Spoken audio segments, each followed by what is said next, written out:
Man, we're here at the Great Coliseum today for week number 3 of the NASCAR Reenactment Ragefest, and once again, I'm thankfully not alone anymore. Today I'm joined by Booty Cheeks, and I'm Cater Johns.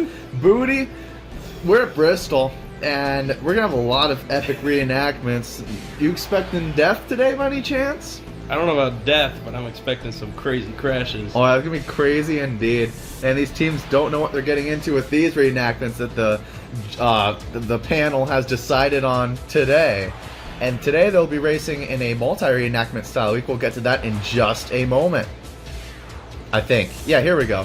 Multi-reenactment week. Teams are assigned a variety of different reenactments to perform. It is very similar to Daytona. In fact, it's the exact same format as Daytona. So, yeah, they'll vary in difficulty, and the race-offs today will determine which teams get the easier or harder reenactments. So, yeah, that's what they're racing for today. Perhaps worth more than the standard reenactment weeks, that, for instance, that we had at New Hampshire. So, yeah, let's get this going, Booty Cheeks. Here's race-off number 1 starting grid, and let's go down and get the command. Driver, start your goddamn engines!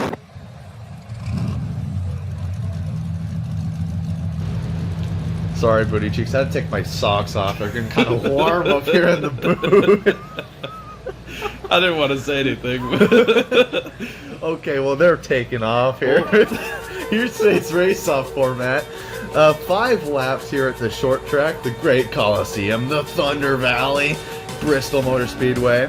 And, you know, just a reminder, there's no cautions in the race-off. So with a short track like this, if we have a big crash, that might be a problem if there's no cautions. But anyway, here we go!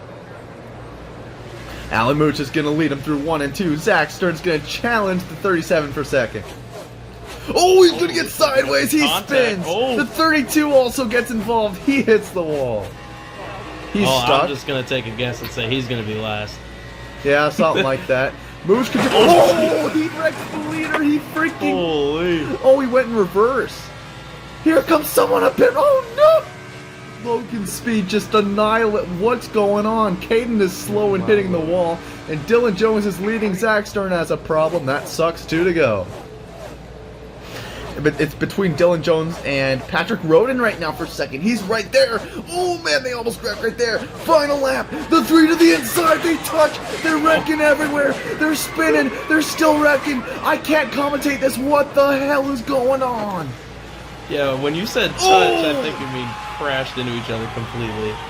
Patrick Roden won. That happened very fast. That was I- impossible to keep up with. I could not comprehend what just happened.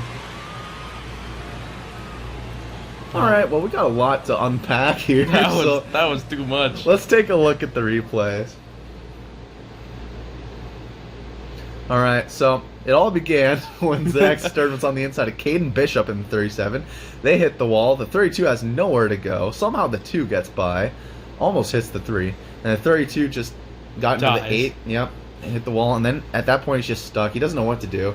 So he tries to get out of the way before the leaders get there and instead ends up screwing up the leader, Alan Mooch. He just gets plowed so unbelievably hard. The 94 is like, oh god, gotta go to pit road to avoid this. 28 gets by. Barely. And that was a mistake for the 94 because he just comes back up way too much speed, wrecks himself with the 28. Then the 20 inherits the lead. Dylan Jones is just like, oh, thank you, God. And then Patrick Roden right here on his bumper, come to the white flag. He gets to his inside. Entering turn number 1. They just get too aggressive. They wreck with Tyler, who was just sitting there. Brian Leon spun. JD almost gets through, gets a couple of hits, and it looks like he could have gotten this dub, and then Dylan's like, huh, nope. Assassination. They planned this whole thing out. I'm telling you what. That looked so unbelievably coordinated. It was scary. And then Dylan blows a tire. And Patrick Roden looks like he was the only one to finish the race. I think JD actually passed Dylan for second, and he also finishes the race.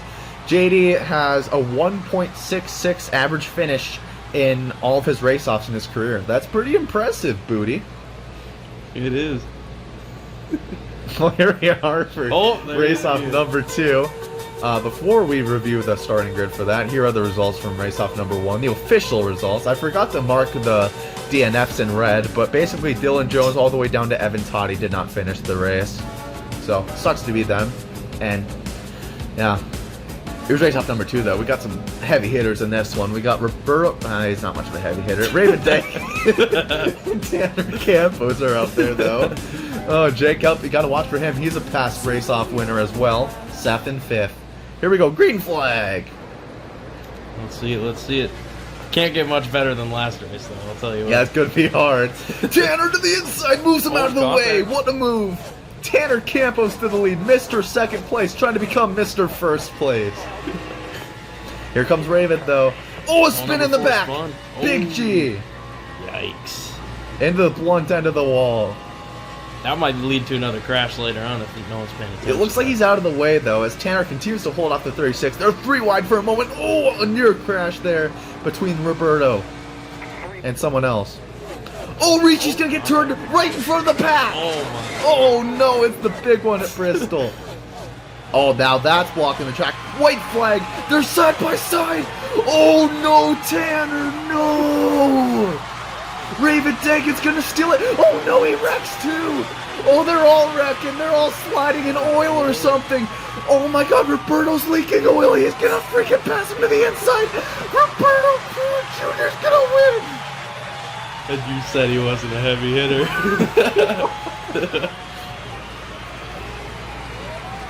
I can't believe that. There's too much going on. Well, there's at least 8 cars wrecked there over in 1 and 2, and Raven finishes the race backwards. That's pretty cool. Well, booty cheeks, we have a lot to unpack here. Yeah. So let's take a look at the replays. Kylie Greider, try to get revenge maybe from New Hampshire after being dumped from the lead. And poor Big G. Big G, Gene Crowley-Urenda. Public icon. Then the 12 car gets spun. It looked like he was trying to move up in front of the 21, and that just creates this massive wreck. See, Roberto was leaking oil later on in the race. He gets lots of damage from this wreck, so that's probably where it came from. These guys end up continuing the ones that get by. Now, they just took the white flag. They're battling side by side, and you can't do much other than pray you get by. And Tanner, once again, whoo, Mr. Second place. That seemed personal, though. Pushed him straight into that other car. Then Raven spun in the oil. All these other guys are spinning in the oil right here. Like, it's just a mess. Roberto's, yeah, I don't know how he's keeping it under control. You see, he almost loses it doing whatever this is. And then he does end up losing it. He drives over his own oil that's coming out of the car, hits the wall. That's what kept him going straight, and that's what got him the dub. So, yeah. What do you have to think about that, booty cheeks? I don't even know. Those are the most intense 2 races I've ever seen in my life. Tell you what. Yeah, and what a freaking dumpster fire of a wreck in turns 1 and 2. Hey, there's your race-off winner, Roberto Crown Jr. I doubted him, and I shouldn't have doubted him. Okay, I'm sorry. Oh my God, we're going to commercial. We'll see you in a little bit when the reenactments start.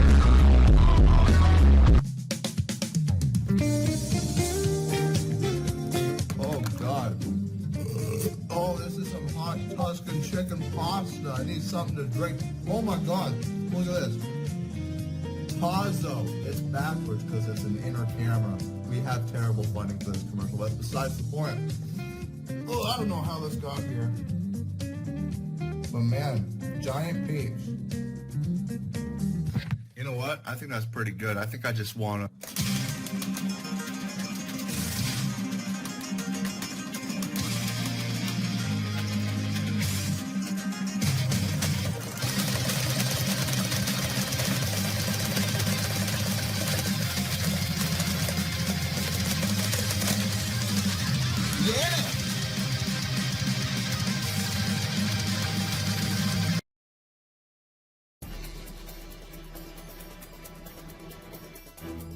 Alright, I'm doing this scriptless. Let's hope it doesn't go too bad. The first reenactment of the day will be the Tony Stewart and Matt Kenseth 2012 Bristol night race collision, where they both banged doors, slid to the inside wall. One of them kept it straight, and the other didn't. They kind of spun. Yeah, whoops.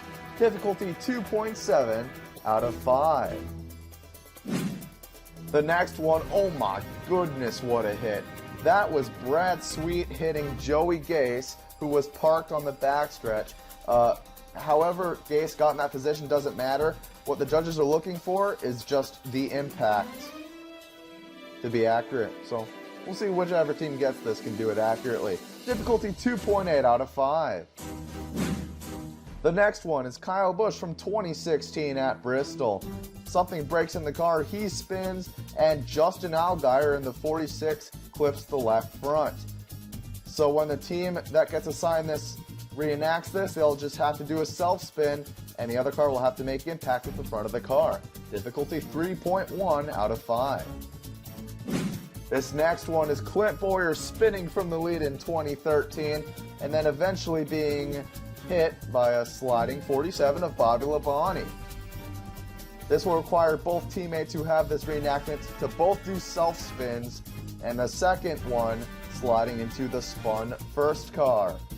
Pretty complex. Difficulty 3.3 out of 5. Denny Hamlin in 2014 spins to the inside wall on the front stretch after contact with Harvick and then hits Dale Jr. in the door. However, he does not have, or the team that gets this does not have the person to spin the first car, so they're going to have to do another self-spin. A lot of self-spinning today. Difficulty 3.6 out of 5. Another Kyle Busch spin, this one also from 2014, and this one's going to be a bit interesting to watch because this is going to be a near miss by this car, Kurt Busch. So we'll see if the team that gets this can narrowly miss by an inch. I think they actually made a bit of contact, so I mean, I don't know. We'll see what the judges think. It's up to them if he barely scraped them or not. Difficulty 3.8 out of 5. And then we got Christopher Bell in 2018 doing this weird kind of reverse T-bone. I don't even know. He slid in, and then with the passenger side of the car just caved in as it slid into the backwards Vinnie Miller. This is going to be a very difficult and hard crash to recreate. Difficulty 4.0 out of 5. Jeff Burton back in 2005, bit of a throwback, hits the inside wall and then Kurt Busch slams into him head on, nose to nose. Cute kissing action by two cars. Let's see if this reenactment can be pulled off accurately. It's pretty difficult. Got to hit the wall, spin it around, and then be backwards by the time the second car comes in and plows into him. I think the second car also goes and hits the inside wall after the initial impact as well. Difficulty 4.1 out of 5. 2 left. This was a violent one. I'm pretty thankful that Larry Pearson didn't die from this. But yeah, pretty, a viciously hard T-bone. Thankfully, these guys have safer cars, but that's no guarantee there won't be any injuries. Yeah, this is going to be a very, very tough wreck physically for one of the drivers, giving it a 4.4 out of 5 on the difficulty scale. And then finally, Ward Burton back in 2003 will slide to the inside wall and then barely clip Kyle Petty, sending him around very quickly and pancakes the driver's side, another physically straining wreck. Whoever gets this is going to have to really clench tight, if you know what I mean. Difficulty 4.6 out of 5. Man, booty cheeks, those are some really hard wrecks to recreate today. But yeah, here are the 10 teams, and this is how they're broken down after their cumulative finishes in the race-offs. The wins by Roberto and Alan and Big G and Patrick have them on top to do the 2 easiest reenactments. And Evan and Jacob are in a hole. They're going last. That's not the first time they've done poorly in the race-offs and have to pay for it. Here's the first one. It's going to be Roberto Crown Jr. and Alan Mooch replicating the Matt Kenseth and Tony Stewart Bristol wreck from 2012. Seems kind of simple at the surface, but when you think about it, it might not be as simple. So we'll see here. Mooch to the inside of the 21. Side by side. They're going to make that side-by-side contact. They're going to slide into the wall. Alan ends up backwards, and Roberto keeps on going. Seems like they might have hit each other too early there. That's kind of what I was thinking, too. I think... Let's take a look. I think they started spinning at a relatively okay spot. I think just the fact that Alan hit it with, like, the right side of the car, spun it around, couldn't keep it back going. That's what really screwed it up. You see, these two at the left kept going, hit it with their left fronts as Alan just stopped so early after just zooming to that inside wall so fast and hitting it with more of the right front. Huh. Yeah, so sure something. We'll see how that stacks up. I think they'll be fine. There's a lot of difficult wrecks coming up. This one's pretty easy though as well, with Big G and Patrick Roden performing this hit. Remember, it doesn't matter how the 52 got in that position resting on the backstretch. You just gotta, the judges are only looking for that impact. So let's see if they get it. Big G. Ooh, big booty punch. I think that looked pretty good. What do you think? Looked pretty good. I feel like it kind of looked like he fishtailed right there, the number 4 did, but he kind of swerved over instead of just going straight into him. Well, actually, I do think in this here, he kind of fishtailed as well, it looks like. Okay, so that actually helps the accuracy points, at least in our eyes. Oh, yeah. We're not the judges, though, so we'll have to see. But yeah, that looks really good overall. I think the only thing they could have improved there is how they ended up, like, position-wise. Yep. Like, nose facing forward instead of toward the wall. Right, I can't even remember how it was a different position though. Anyway, not to overcomplicate things, here is Kyle Busch's and Alguy's rep that Kylie Greider and JD Trademark will be performing. I feel like the hardest part is just like the amount of impact they have here. See, JD's gonna try to do the self spin, executes it, he goes a bit high, and that does not allow any room for Kylie Greider.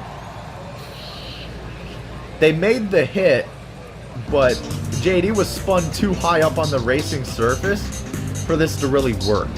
Yeah.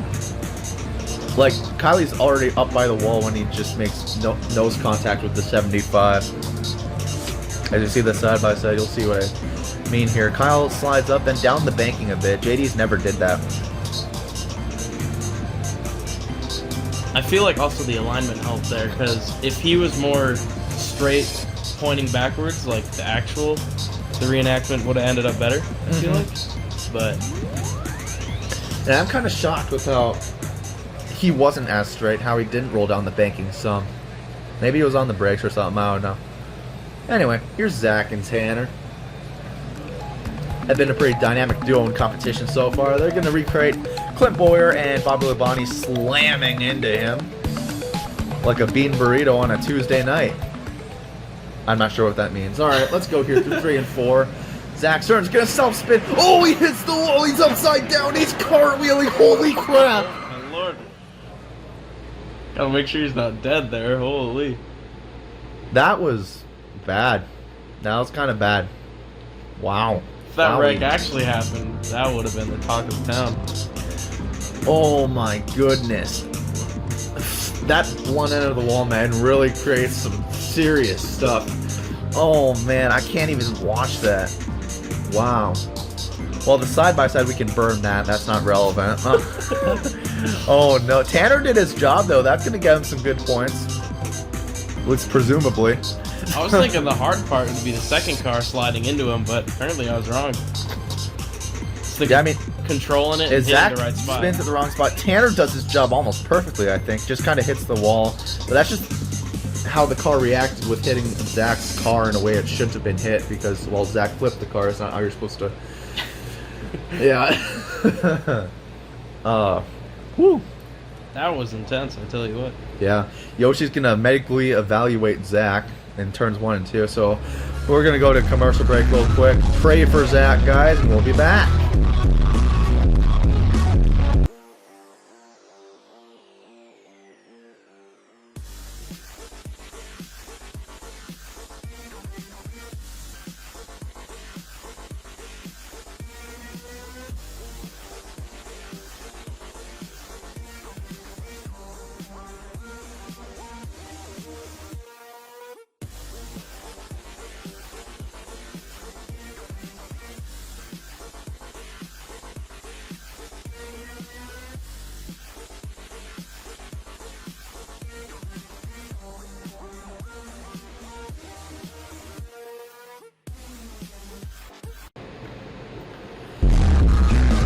Welcome back to Bristol Motor Speedway. Zach Stern has been extracted from his car and taken to a medical center of some sort. Hopefully he's alright. Anyway, Seth Peters and Logan Speed gonna recreate this wreck. Hamlin spun to the inside, and it's gonna hit Dale Jr.'s door right there.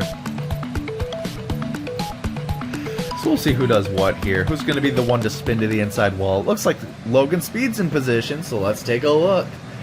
The self-spin, executed into the wall, hits Seth, spins around, and that looked almost perfect in my eyes. I feel like he might have gotten hit a little too hard there, but other than that, that was like almost perfect. We'll compare it in the side-by-side. Here's a look. Pretty good wall hit. Comes back up at the angle.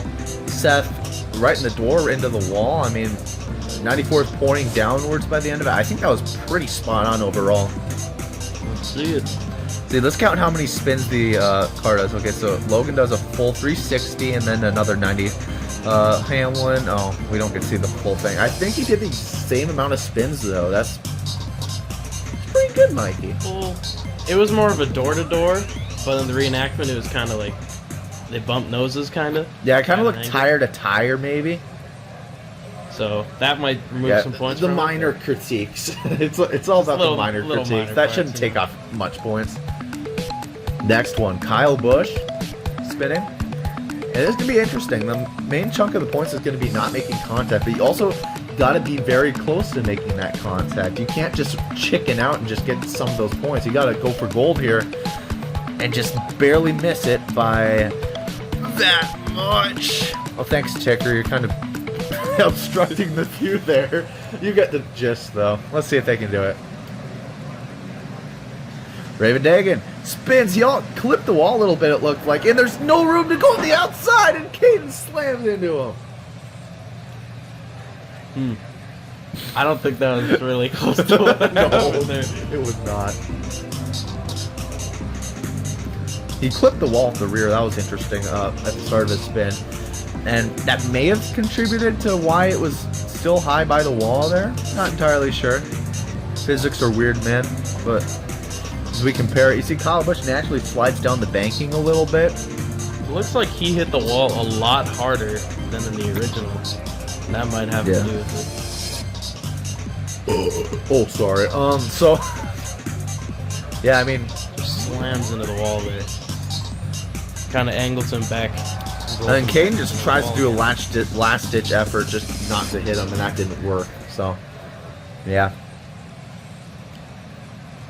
Kind of looked very similar to what these two are about to try, funny enough. Oh yeah, Christopher Bell and the 01.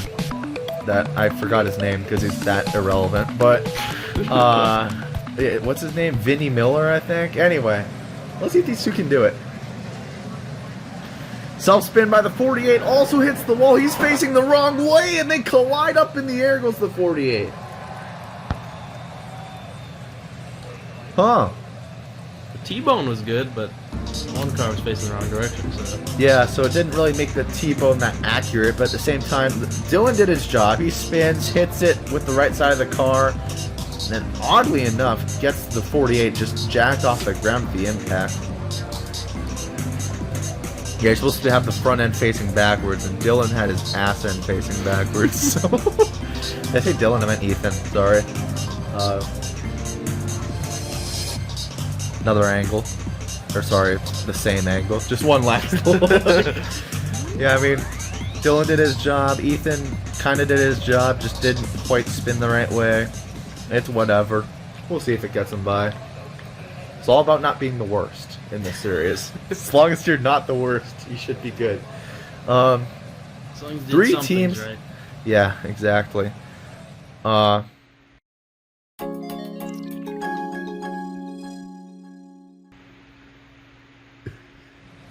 I forgot about that sponsor message lead, and I'm sorry, guys. That was probably really random. Anyway. Brian Leon and James Lamaghi have been so good this season. Let's see if they can continue it here with Jeff Burton and Kurt Busch.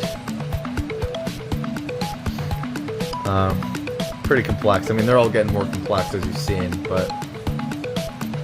Booty Cheeks, this is going to be a really tough one. Yeah. What do you think's the hardest part about this?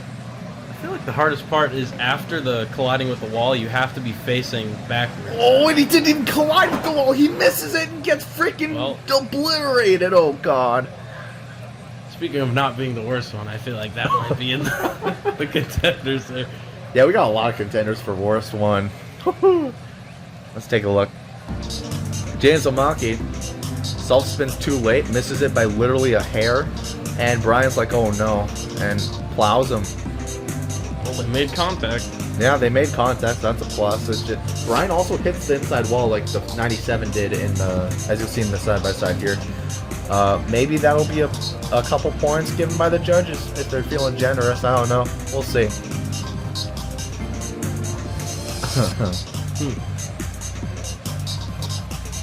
Yeah, one final look. Man, that just threw the whole thing off, just not hitting the wall right there. Man. That was like second too late. Yeah. That is unfortunate. Break me off a piece of that Kit Kat bar, why don't you? Alright, well, Justin Ricci and Tyler Machine King are up next. The second to last team to go. And man, hopefully no one dies right here. That's all I gotta say. Oh! Who's gonna be the brave soldier is my question. Will it be the 12 or the 28? Oh my god, Tyler taking one for the team. Here we go. He slides. That looks really good. Perfect. Oh, what a hit. That looked really, really good. That was like was... the perfect spin, the perfect slide, the perfect positioning on the banking for Justin to T-bone him. We'll have to see the side-by-side, but that was really good. Tyler Eugene King does the slide, pancakes to the wall, comes off, perpendicular to the track, Justin right into his door, a little bit off the ground. In the sorry, I bit my tongue. In the side-by-side here, you see the 21 does not get off the ground on impact. The 28 clearly does for a moment. That might affect the scores a little bit, I'd assume. And it's something that's really out of their control, honestly, but that's just how it is. If the physics don't go your way, then sucks to suck. But I think that's definitely more than good enough. Oh, no. You hate to see it. Looks like he's hurt. Crowd's really loud right now. Yeah, they're really happy. I think it's because they're letting these two go while they're checking on him. Okay. I mean, we do have only one reenactment, so might as well try to finish it out. True. Well, let's hope Tyler's okay, though. Evan Toddy and Jacob Borio have to recreate this. So, good luck, guys. Let's hope they don't end up colliding with the 28 there. That would be unfortunate. Oh, the 88! Oh, he didn't hit him! Evan tries to spin himself!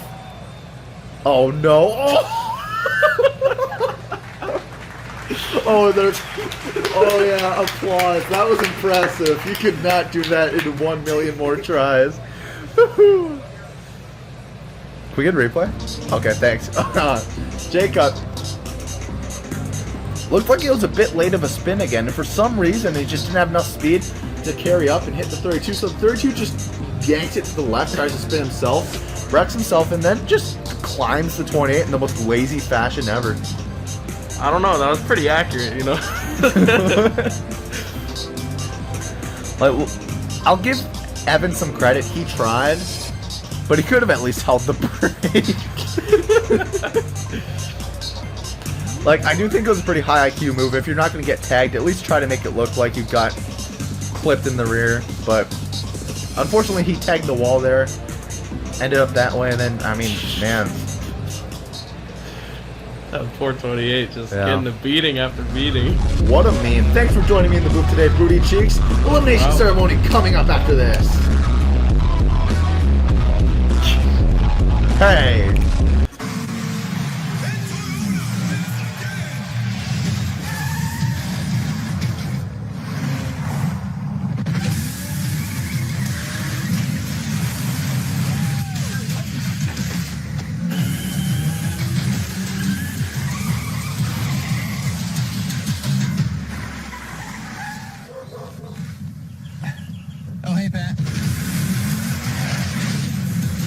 Toyota, let's go places.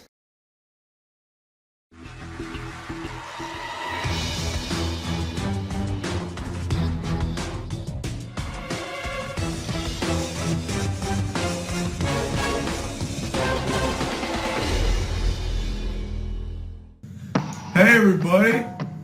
I'm in a real good mood today. And do you want to know why I'm in a really good mood today? Check this out. That's right. I'm sending 2 of you teams home today, baby. Woo! Let's go. Uh-huh. Oh yeah. Alright, well anyway. Mikey's been recovering from a cold, so today they're wrapped up in nice little warm socks, if you will. If your team receives one, you're safe. If your team does not receive one, sucks to suck. Mikey number 1 today goes to Seth Peters and Logan Speed. The judges were so incredibly impressed that one of them scored you 2 with a 100. Unfortunately, the other 2 brought you down a bit to a final score of 97 points. Fantastic job, and prepare to have fun next week.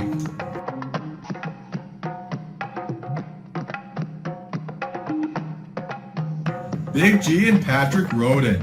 You 2 had a scare last week with a near elimination, but redeem yourselves here today. Your final score accumulates to an 83. Good job, and take your nice warm Mikey.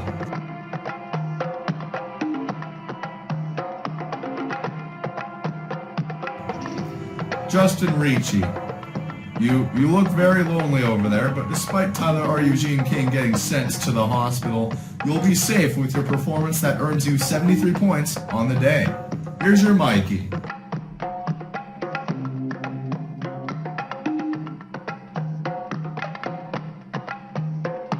Kylie Greider and JD Trademark.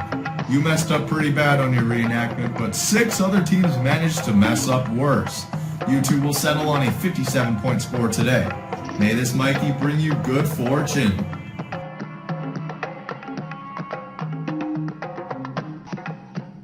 Roberto Crown Jr. and Alan Mooch. I mean, your reenactment didn't look too bad, but there was definitely much room for improvement. Your score on the day is 56. Take your Mikey in a sock.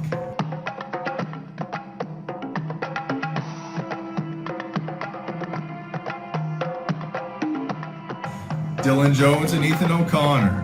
That was certainly interesting to say the least. One of the judges rated you significantly higher than the other 2, which will once again allow you both to advance to the next week of competition. 50 points earns you a pristine Mikey in a sock.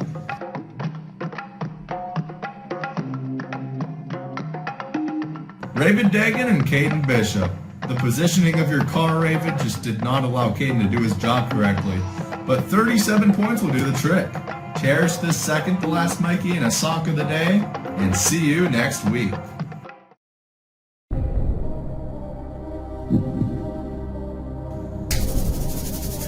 Ooh. This is the fun part. 3 teams remain, and only one of you will get the final Mikey in a sock. Let's recap.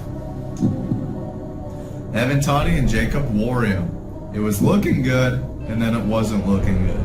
And then Evan tried to make it look good, and then just made it comical. Laughs all around. Thanks for making my day. Brian Leon and James Omaki.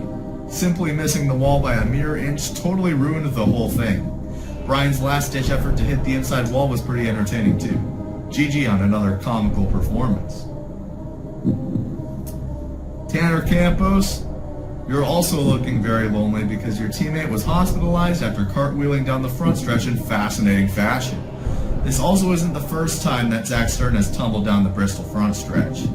You 3 teams picked a very unfortunate week to perform poorly, and only one of you will luck your way out of this ceremony into the next week of competition. Here's the last Mikey in a sock, and it's going to...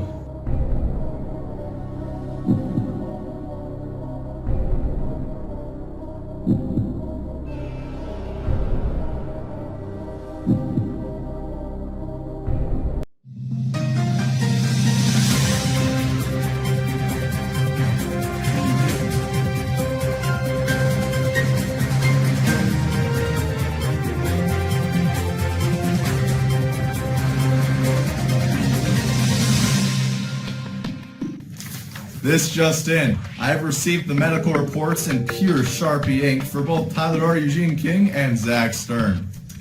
Justin Ricci, you may want to open your ears for this.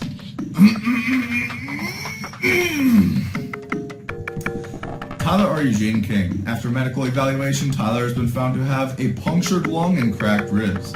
Doctors claim he sounds like a slide whistle. Ooh, that's... Oh, sorry about laughing. That's not supposed to be funny. Well, it is to me. But medical professionals predict Tyler may resume everyday activities in 6 to 8 weeks. I'm not a medical expert, but everyday activities does not involve racing, and that may be more than 6 to 8 weeks before he gets back to the track. We'll see. As for Zach Stern, Zach is in a comatose state. For those of you who aren't medical experts, that means Zach has entered a period of unconsciousness that may last for several months. Doctors also mentioned he is passing an extraordinary amount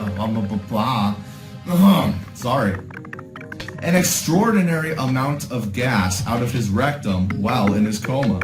The doctors claim that this is the most flatulence they've ever seen out of a comatose person ever. So, yeah. So Tanner Campos, I'm going to give it to you straight. You and Zach only got 23 points, and you're going to be sent home. However, since it appears Tyler R. Eugene King won't be returning to the competition anytime soon, we could make a possible compromise. Justin Ricci, I'll give you the option. You may either pair up with Tanner Campos and eliminate the 28 car from competition, or continue to work with the 28 car with a fill-in driver in hopes of Tyler eventually becoming healthy again and eliminate Tanner Campos from the competition. Think about it. I'll give you till the next competition till you make your decision, alright? Okay, cool. Anyway, that takes care of one elimination. Now, it's going to be between James and Brian and Evan and Jacob. The team to receive the final Mikey in a sock here at Bristol today, the Thunder Valley, the Great Coliseum, goes to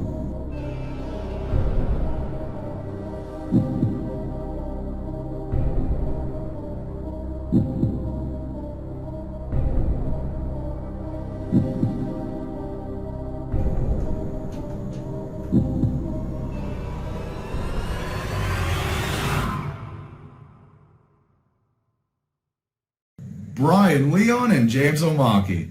It's all gonna be okay, at least for now.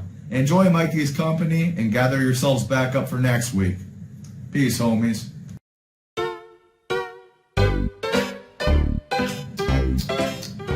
Sucks to be you two. Alongside Zach Stern and Tanner Campos, you two just chose a very unfortunate week to have a very unfortunate performance. My disappointment is immeasurable and my day has been made a lot better now that I get to send you home. Your race-off performances have put you in much dire situations, and you couldn't quite save yourselves this time. Too bad, so sad, but at least you're not in the hospital. I wish you two a merry off-season and a happy Christmas. Bye-bye. Oh, I almost forgot. Fuck you. Yeah. Okay, bye.